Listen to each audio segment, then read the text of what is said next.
Hello everyone and welcome to Farm Bureau's Voices of Agriculture, this week coming to you from the state of Mississippi. On the show this time we have highlights from the Mississippi and American Farm Bureau conventions. We have a story about the Farm Families of Mississippi campaign and what's in store for 2013. And we have our cooking segment with Home Economist Nancy Freeman. We'll be right back, stay with us. When someone asks me why I'm a farmer, it's an easy answer.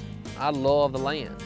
I'm proud to be a Mississippi farmer because I know that the work that thousands of Mississippi farmers and I do is important. A safe food source is a national security issue. We cannot rely on other countries with contaminated air and water to provide our families with safe, nutritious food. The Farm Families of Mississippi, growing safe, nutritious food for your family.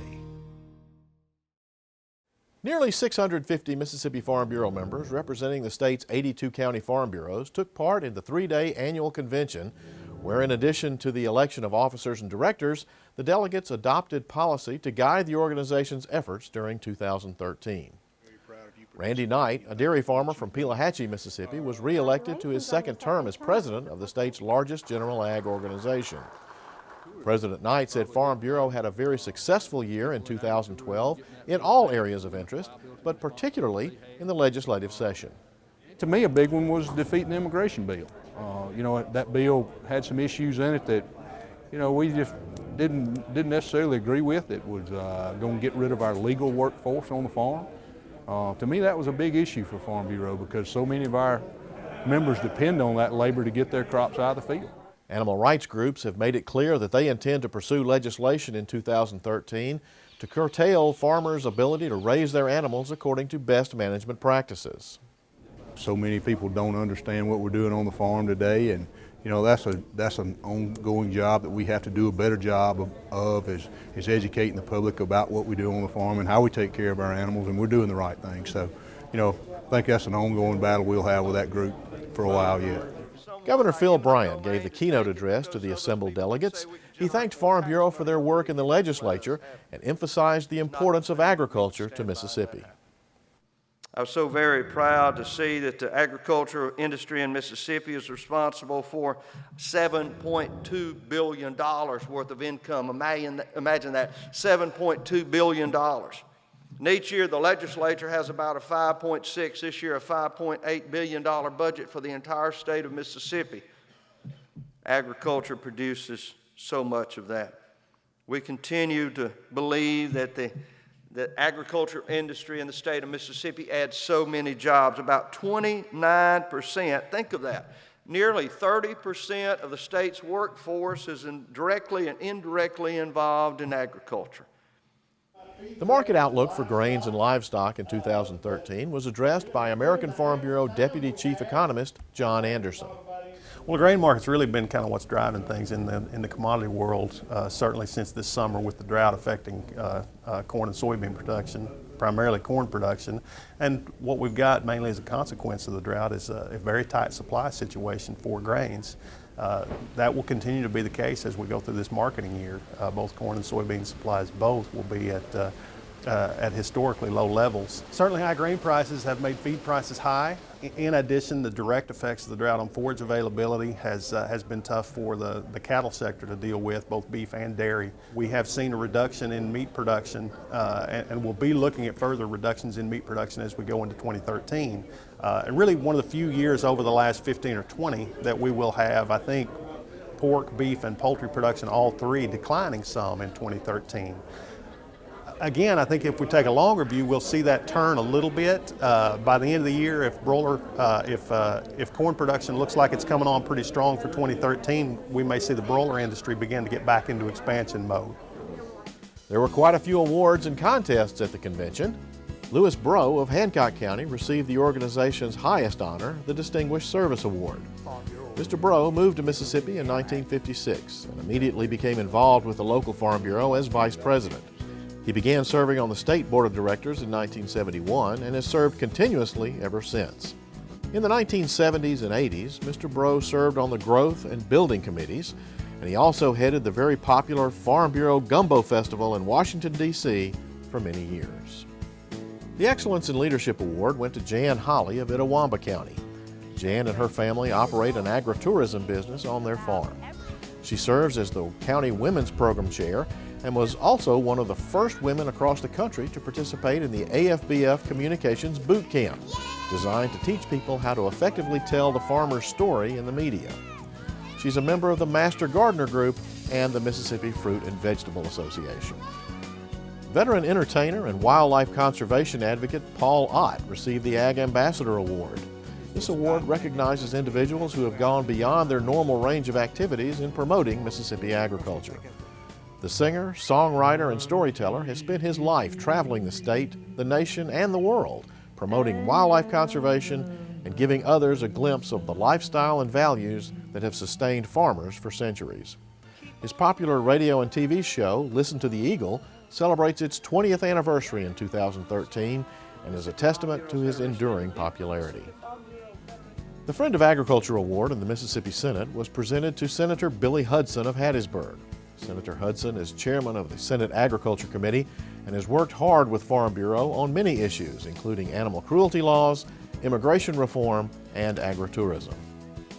The Friend of Agriculture Award for the Mississippi House of Representatives was presented to Representative Preston Sullivan of Okolona. Representative Sullivan is the chairman of the House Agriculture Committee and was very instrumental in helping Farm Bureau pass agritourism legislation and funding for ag research. The Young Farmer Discussion Meet is a roundtable discussion of a predetermined topic. The participants' responsibility is to exchange ideas and information in an effort to solve a problem. Corey Williamson of Water Valley won this year's discussion meet and represented Mississippi in the national discussion meet in Nashville, Tennessee. Hinds County row crop, cattle, and timber farmers Scott and Leslie Canada were named as the Young Farmers and Ranchers Achievement Award winners. They were recognized for their farming innovations, leadership skills, and involvement in Farm Bureau and their community. Scott serves as Vice President of the Hinds County Farm Bureau and is the Young Farmer Chairman. He will serve as the County President in 2014. He was also featured in one of the first Farm Families of Mississippi TV commercials. Leslie is Vice Chair of the County Women's Committee. Scott represented Mississippi in the National YF&R Achievement Award competition in Nashville. William and Julie White of Starkville were named as winners of the Young Farmers and Ranchers Excellence in Agriculture Award. They were recognized for their involvement and participation in Farm Bureau and their community, leadership skills, and their involvement in agriculture. This award is presented to individuals or couples who do not have the majority of their income subject to normal production risks. William is the Facilities Coordinator for the Mississippi State Research Station, and Julie is the Oktibbeha County Extension Director. The Whites represented Mississippi in the Excellence in Agriculture competition in Nashville. And finally, Molly Martin of Mendenhall was named Farm Bureau Ambassador for 2013. This program, coordinated through the Women's Program, identifies leaders who can use their advantages to tell the farm story. The ambassador will make selected appearances throughout the coming year on behalf of agriculture and Farm Bureau.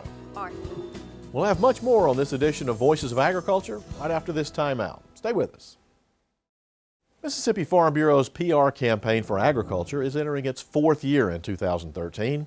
Here's a preview of what to expect. More people than ever before are interested in learning more about where their food comes from and how it gets from farm to table. Television networks and celebrity chefs have made a business of the conversation. This presents a terrific opportunity for farmers and ranchers. We have something to say about a topic that many people care about. Together, as the agricultural industry, we need to play a bigger role in the ongoing dialogue about the food and fiber that we produce. That's where the Farm Families of Mississippi organization comes in. This nonprofit organization has been formed to be the fundraising and distribution group for this effort. Farm Families of Mississippi is made up of ag organizations, businesses, and individuals that have joined together to help with this educational effort. This is a list of the partners so far.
The challenge of this effort is to develop and implement a promotional campaign that reinforces a positive image of agriculture. Based on the results of surveys, the specific issues that the organization is working toward are the affordability and safety of food in America. Farmers are good stewards of the land. Buy American, read the label, and farmers take proper care of their animals. To influence the public perception, a consistent, sustained communication program is required and should keep in focus the long-term goal of creating a positive public perception of agriculture in Mississippi. The key to the success of this initiative depends upon the collective involvement and support of all agricultural industry segments in Mississippi. Through the first 3 years of this campaign, we have produced TV spots that have been played in major TV markets across the state: Jackson, Biloxi, Greenville, and Tupelo. Radio spots have run statewide on the Super Talk Radio network. Billboards and banners have been placed in strategic locations to maximize visibility. We've also been involved in events where we can promote agriculture, like Mississippi Braves baseball, the Health and Fitness Expo held at the Trade Mart in Jackson, and a farm-to-table dinner hosted by a local restaurant. Additionally, cooking segments have been produced that promote healthy recipes using Mississippi products. Here's just a sample of the TV spots that will be airing during this campaign. When someone asks me why I'm a farmer, it's an easy answer. I love the land. I'm proud to be a Mississippi farmer because I know that the work that thousands of Mississippi farmers and I do is important. A safe food source is a national security issue. We cannot rely on other countries with contaminated air and water to provide our families with safe, nutritious food. The Farm Families of Mississippi, growing safe, nutritious food for your family. The day starts very early on a Mississippi farm. There are animals to be fed, clean water to be dispensed, lots of chores to be done. I make a large investment in my animals, and I make sure that they're well fed and taken care of. That's not just smart business, that's the right thing to do. The Farm Families of Mississippi, growing Mississippi's future. I'm a Mississippi poultry and produce farmer. Safe, nutritious, affordable food is vitally important to the health of our families and our economy. We cannot put the safety of our food into the hands of countries with polluted air and water, unregulated pesticides, and chemicals. It's important to me that the food that we put on our dinner table is safe and nutritious. That's why I buy products that are grown in America, preferably in Mississippi. The Farm Families of Mississippi. I'm a Mississippi farmer, and these are the principles I believe in. I make sure that my animals are healthy and well cared for. The management practices I use on my farm help protect our natural resources. I believe in supporting our local economy. Whenever I can, I buy my supplies locally. I use best management practices to minimize soil erosion. Support Mississippi farmers by purchasing locally grown products. The Farm Families of Mississippi. As you can see, these spots were well written and professionally produced to achieve the highest credibility with the viewing public. Getting our message out in the media is an expensive undertaking. Each year we spend hundreds of thousands of dollars on TV and radio time, plus billboards and other promotional activities. The funds are wisely spent, but we can always make a bigger impact with more contributions. So here's what you can do to help. First, show your appreciation to the organizations that have already joined as partners of Farm Families of Mississippi. Second, help Farm Bureau identify other organizations that could become a partner in this campaign. And third, consider becoming a partner yourself. All contributions are tax deductible. The conversation about food and fiber production is well underway, and as producers, we have a story to tell that won't otherwise be told if we don't join the conversation. Help the Farm Families of Mississippi promote agriculture. After all, the farmers of this state are actually growing Mississippi. Stay tuned for highlights from the American Farm Bureau Convention in Nashville and our Mississippi on the Menu feature right after these messages. The 94th annual meeting of the American Farm Bureau Federation was held recently in Nashville, Tennessee, home of the Grand Ole Opry. About 6,000 Farm Bureau members from all 50 states kicked off the new year and are gearing up for the challenges ahead. AFBF President Bob Stallman says he hopes that this year we can get a full farm bill through the Congress instead of making do with a one-year extension. What Congress did on the Farm Bill is not perfect, but at least it gives us certainty for 2013. Now we need the new Congress to show the leadership needed to pass long-term farm policy and enact the kind of reforms that the Senate and House Agriculture Committee have approved. Secretary of Agriculture Tom Vilsack told the crowd that he was disappointed that a deal on a 5-year farm bill couldn't be reached and will continue to push for the deal along with a viable safety net for farmers. We are committed, and I know the Farm Bureau is committed, to making sure that 2013 is not a repeat of 2012. We need a 5-year bill, and we need it now.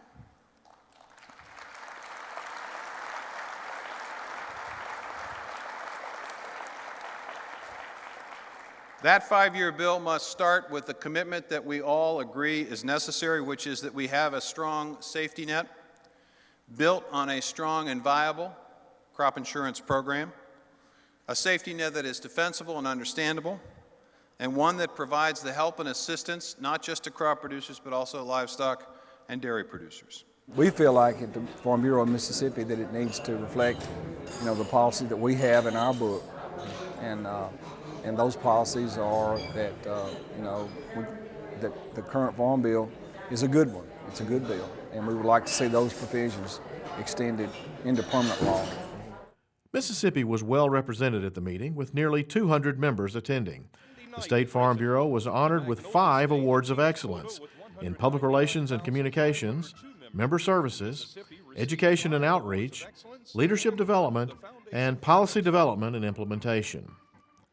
Scott Canada from Edwards competed in the Young Farmers and Ranchers Achievement Award contest. It's been a great honor to be involved with this program. It's been a lot of work, but it's been a lot of fun and a lot of rewards to go with it. It's just amazing how many good friends I've made that share the same struggles that I struggle with, and you can pick up the phone and call them and ask them what they're doing. They're glad to help you. And knowing that we're all working together to carry on the voice of agriculture is just a true honor.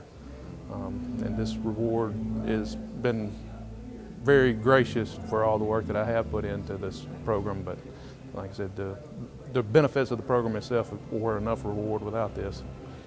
Corey Williamson from Water Valley competed in the YF&R discussion meet and made it all the way to the Sweet 16. The Sweet 16 was how do we encourage young farmers and ranchers to return to the farm, despite the fact that we may lack some of the amenities such as education, broadband internet access, and health care that a more urban setting would have. How did that go? It was a pretty spirited debate. It probably turned into a little bit more of a debate than a discussion, but it was a very pertinent question. I know that a recent USDA study shows that we're set to lose 500,000 of our most experienced farmers over the next 20 years to retirement, and with the world population increasing, we're going to need to produce more food, not less. So we're going to need more young people to step up and carry the torch of agriculture for future generations. William and Julie White from Starkville competed in the YF&R Excellence in Ag contest, and they made it to the top 10. It was fun. It was a lot of work as far as the prep work and getting the presentation ready and learning it. It was very nerve-wracking once you got here, and especially once we figured out we made top 10 and having to get ready for the actual contest today. But overall, I think we did good. We met the goal that we set for ourselves, so we're happy. 25 county farm bureaus nationwide were recognized by AFBF for innovative program ideas in the County Activities of Excellence program. The Simpson County Farm Bureau was honored for their program, Fifth Graders, Farmers for Today, Ag Leaders for Tomorrow. And there's 6 stops, and each stop they meet a farmer. Oh, the kids love it because once they find out what the farmers do for them, because my question was, did they thank a farmer for today? And they said, why? And I said, well, do you have a house to live in? Yes.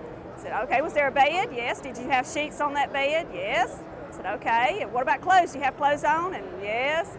So it goes through there, and they actually realize that farmers do have something in every aspect of life. How many volunteers does it take to put something like this on? I'd probably say about 30, because we have volunteers that takes the groups around. We have 2 volunteers at each station, and all of them are my board members too, and they're farmers. So I let them pick which one they want to do and let them run with it, let them say whatever they want to say and what's important to them. Next year's American Farm Bureau Convention will be in San Antonio, Texas.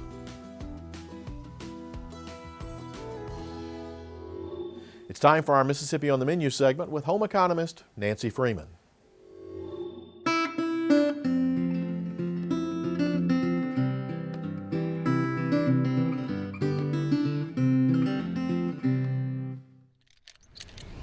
Mississippi pork, it does us good, it really does. You know, there's about 439 pork producers in our state, and last year alone in 2011, we had over 180 million pounds of pork produced in the state, which gave $104 million worth of economic value to here in our economy. You know, pork is wonderful. It's an easy thing to fix, and it's lovely to have around. It is called the other white meat for a reason. I'm going to start off with a simple recipe, and I've got in my pan right here, I've got some melted butter and some fresh garlic that's in there, and I'm going to add some sliced mushrooms to this, and I'm going to make a mushroom sauce or a mushroom gravy that's going to go with this. We're going to stir this around a little bit and let it just continue cooking and wilting down just for a couple of minutes in order to have it ready to go on.